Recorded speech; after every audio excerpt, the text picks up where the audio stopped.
نبی کریم صلی الله علیه وسلم د ماښام مونځ نه وروستو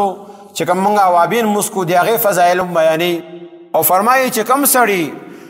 یصلي بعد المغرب 6 رکعات ماښام مونځ نه وروستو 6 رکعاته مونځ وکړو داسې هم کولی شي چې 2 رکعاته سنتو نه علاوه 6 جدا د اوابینو په نیت باندې وکړي او که تاسو که ټایم نه کار دی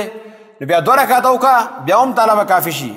او که ټایم د څخه شته 4 رکعاته 2 سنت او 4 د هغې نه علاوه نور دې وکړو بیا به هم تا ته دا ثواب میلاو شي نو نبی علیه الصلاة والسلام فرمایي چې کوم سړی دا کار وکړو نو غفرت له ذنوبه وان كانت مثل زبد البحر الله تبارک وتعالی به د ګناهونه معاف کړي اگر چې دا ګناهونه د سمندر د زګ برابر هم ډېر زیات ولې نه وي الله تبارک وتعالی به د ګناهونه معاف کړي دا څومره آسان عمل دی او څومره لوی په دې باندې الله تبارک وتعالی هغه اجر بیانوي بیا د جمعې مونځ نه مخکې او وروسته سنت نبی علیه الصلاة والسلام فرمایي عبدالله بن عباس رضی الله تعالی عنه روایت دی چې نبی کریم صلی الله علیه وسلم یرکع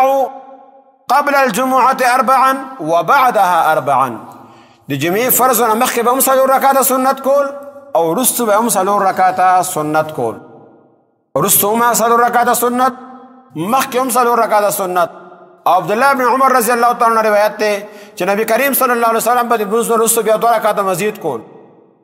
6 رکعاته سنت کوم چې موږ خلقو 6 رکعاته سنت به نبی کریم صلی الله علیه وسلم کول 4 د فرض نه مخکې او 6 چې کوم دی هغه د فرض نه وروسته اول نه 4 رکعاته بیا 2 رکعاته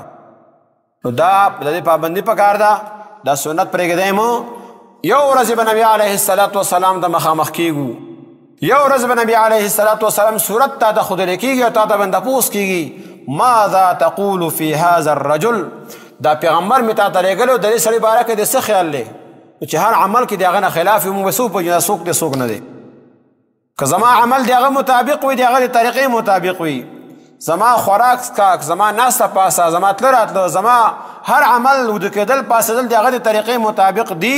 نو یقینا زه به وپېژنم چې دا خو الله ما ته پیغمبر لېږلی و د هغه طریقې ما اپناو کړې وي دا خو هغه پیغمبر دی الله به وښیه که نه عمل د هغه نه خلاف وي نو څنګه به یې پېژني بیا به هغه ځای کې ویل کېږي چې لا دریته ولا تلیته نه دی په خپله څه شی وپېژندو په خپله د علم یې زده کړی و نه دی چا چې زده کړی و هغه نه یې تپوس کړی و لهذا ده باندې بیا ګروزونه هلته ګزارونه کېږي نو لهذا د سنتو سره مینه پکار ده سنتو له خپل زړه کې ځای ورکول پکار دي سنت عمل دا هغه شان عام نه دی ګڼل پکار ګوره سنت سره عمل ښایسته کېږي پیر ذوالفقار صاحب رحمت برکاتو علیه فرمایي وی د دې مثال داسې دی څنګه چې یو ناوې وي ناوې هغه ناوې چې کوم دی هغه ځان ښایسته کوي ځان ته اورونه اچي ځان له نکریزه لګي ځان له سرخي پوډر لګي دې لپاره چې خاوند ته زه ښایسته شم هغه ته ښایسته ښکاره شم نو که ته سړی دا غواړي چې الله ته ښایسته شم او الله ته زه ښایسته ښکاره شم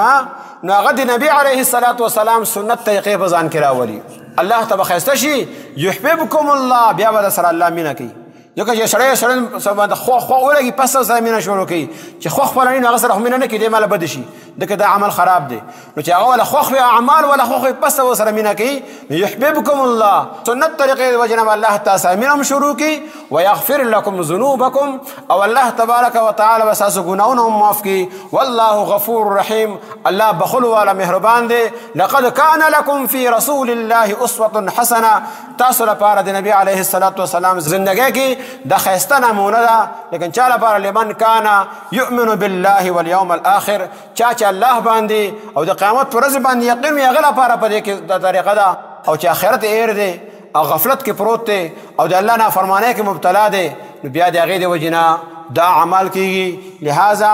مونږ ته نن خپل د ګناهونو سزا میلاویږي